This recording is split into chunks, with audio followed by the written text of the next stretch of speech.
Всем доброго времени суток. Давно у меня на канале не было никаких обзоров. И вот пришло время сделать обзор новой моей покупки. Решил я приобрести комплект для защиты дыхания Jetta Safety 6500. Изначально мой выбор пал на респиратор RPG-67, так как у него привлекательная цена, в отличие от того, который я купил. И, что немаловажно, идет сразу же два семейных фильтра комбинированных с марками защиты А, Б, Е и К. Кто не знает, что такое марка защиты,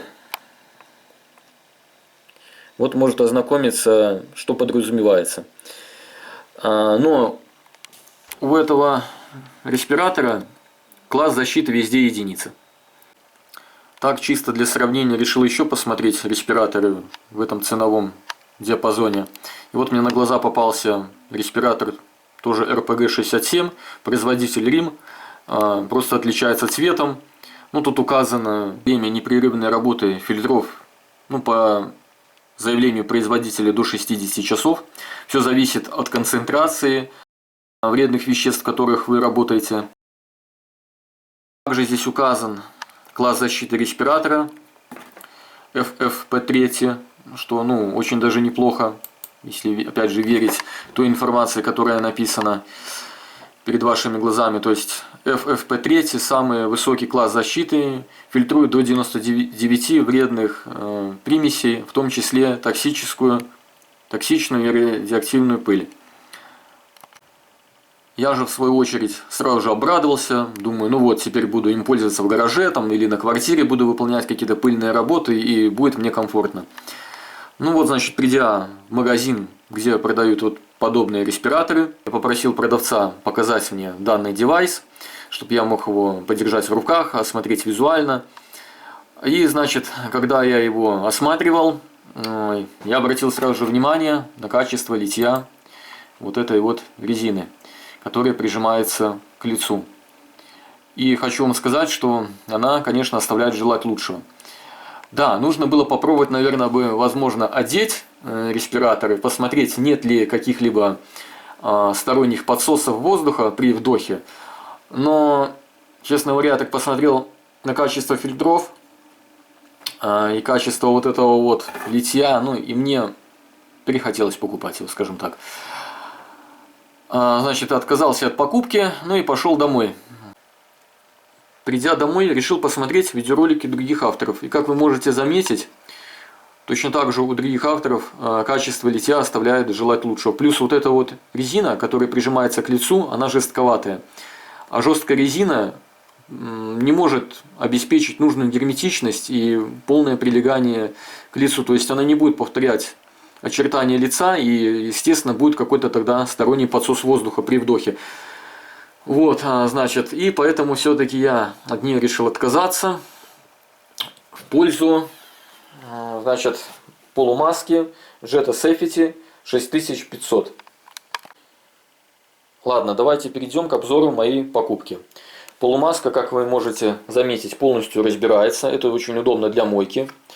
Можете обратить внимание на качество литья самой резины. Оно здесь просто на высоте. Резина сама по себе очень мягкая, что в свою очередь обеспечит полное прилегание к вашему лицу. И то есть никаких случайных сторонних подсосов воздуха со стороны уже не будет при вдохе, так как мягкая резина полностью повторит черты вашего лица. Клапана тоже извлекаются здесь. С вашего позволения я их доставать уже не буду, но никаких проблем с извлечением их нету. Есть регулировка на голове. Регулировка на лице присутствует. В комплекте находится сразу же два фильтра с защитой от органических газов и паров. То есть, по идее, для работы у меня в гараже они будут то, что надо. Класс А1. Так, пару держателей противоаэрозольного фильтра. Сами противоаэрозольные фильтра класса P2R. Так, это означает, в инструкции, если зайти и прочесть, где-то тут у нас, Твердые аэрозоли в средних концентрациях, металлическая, древесная, каменная, бетонная, зерновая, кварцевая пыль, уголь, стекловолокно. По идее, от всего вот этого вот эти вот фильтрующие элементы должны защищать. Также, что тут написано еще? При окрасочных работах, шлифовке, пыльных работах, деревообработке, металлообработке, в автомобилестроении, мебельном производстве, добыче полезных ископаемых, обработке материалов, хозяйственных работах. То есть, ну, по идее, должна обеспечиваться защита при выполнении всех этих вот работ. Так, что-то у нас еще есть. В комплект положили в нагрузку, так сказать, пару перчаток резиновых. Так, за кадром я уже собрал маску, никаких сложностей в этом нет. Ну, я бы показал на видео, как она собирается, но одной рукой я снимаю, а второй делаю, так сказать, обзор. Значит, по поводу самих фильтров. Когда нужно менять сами фильтры? Значит, при затруднении дыхания, также при появлении вкуса или запахов в подмасочном пространстве. Про количество часов здесь вообще ничего не сказано. Если в предыдущих вот этих вот полумасках было указано, что там вроде как до 60 часов, но здесь вот про часы вообще ничего не сказано. Вот, значит, состав какой здесь? Состав, так, давайте, вот так, чтобы было удобнее. 100% активированный уголь. Вот, пластмассовый корпус, нетканная полипропиленовая оболочка, ну и уголь. Так, значит, защита здесь опять же указывается. Защищаю от красок, растворителей, смол, эпоксидных, потом эмалей, герметиков, лаков, запахов, пестицидов, спиртов, бензина, керосина, толуола. По поводу фильтрующего элемента, точнее элементов. Точно так же можно купить комбинированные фильтра, только единственное, что здесь в комплекте идет класс защиты А1, а в РПГ-67 там сразу же идет комбинированный фильтр, ну тоже класс защиты единица, а марка там А, Б, что-то там ЕК, по-моему. Ну здесь вот марка только, к сожалению, одна, только буква А. А так вообще без проблем, за отдельную стоимость вы можете купить даже вот где-то со вторым классом защиты.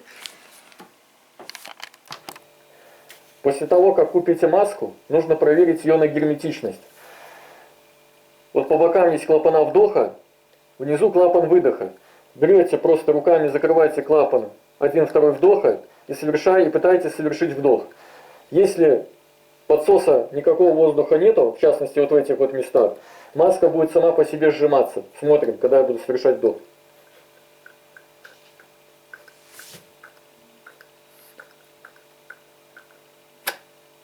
Вот. Аналогичные действия нужно провести и после того, как вы оденете фильтрующие элементы. Попробуем одеть.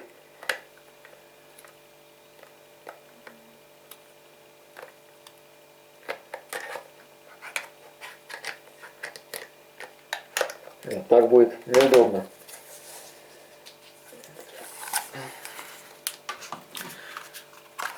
Но без фильтрующего элемента маска тест прошла. Так, давайте я вам покажу на камеру. Берете, одеваете фильтр. Никаких сложностей нету.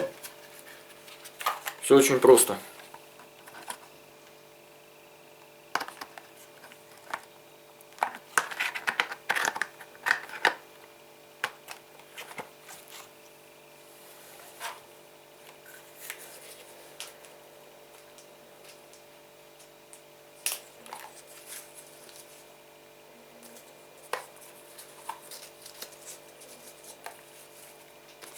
Закрываете вентиляционное отверстие ладонями и точно так же совершаете вдох. И смотрите, есть ли где-то какие-то сторонние подсосы, в частности около носа. Если подсосов нету, значит фильтрующий элемент испытания прошел.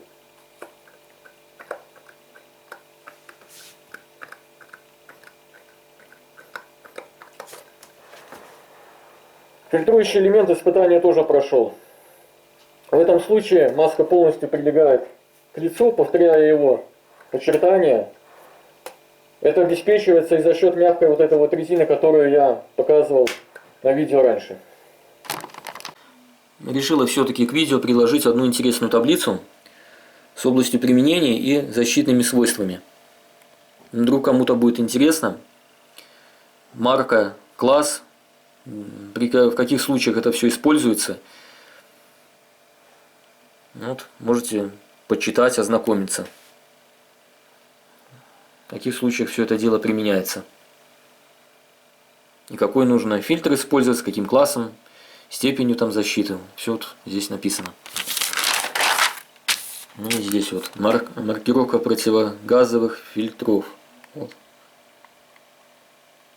Чтобы не было ни у кого никаких там вопросов. Сразу, то есть, все перед вашими глазами. А теперь вопрос вам, мои зрители. У меня в руках освежитель воздуха. Вот его химический состав.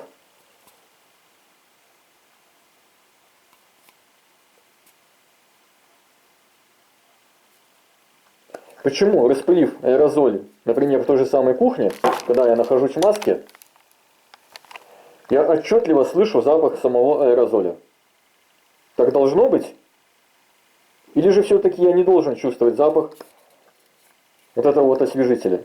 К сравнению, у меня когда-то был советский противогаз, я точно так же проводил испытания с аэрозолем, и там в противогазе, я не помню там какой фильтр уже стоял, но тем не менее противогаз испытания с этим фильтрующим элементом прошел. Здесь же я отчетливо слышу запах. Мне вот интересно было бы узнать ваше мнение. Должно быть так, или может быть у меня фильтрующие элементы, которые сейчас находятся в маске, вышел срок годности, или же они, может, какие-то бракованные, не знаю. Хотя, опять же, вот если смотреть упаковку, срок года, дата производства указана на упаковке. И написано срок годности их. Вот. До 5 лет с половиной. Причем упаковка была полностью запечатана, и когда я вскрыл упаковку, в нее зашел воздух. То есть там даже воздуха не было. Там было разрежение. Когда запаковывали фильтра, оттуда воздух был откачан. В общем, я надеюсь на вашу обратную связь. Хотелось бы узнать мнение опытного человека. Может, среди вас будут какие-то химики, которые в этом деле разбираются и могут подсказать, дать правильный ответ. Должен ли я чувствовать запах освежителя воздуха с этими вот фильтрующими элементами? Ну, в общем, все, что хотел рассказать, показать, я вам показал и рассказал. Жду, в общем, ваших комментариев с вашими ответами. Будет интересно узнать истинную причину.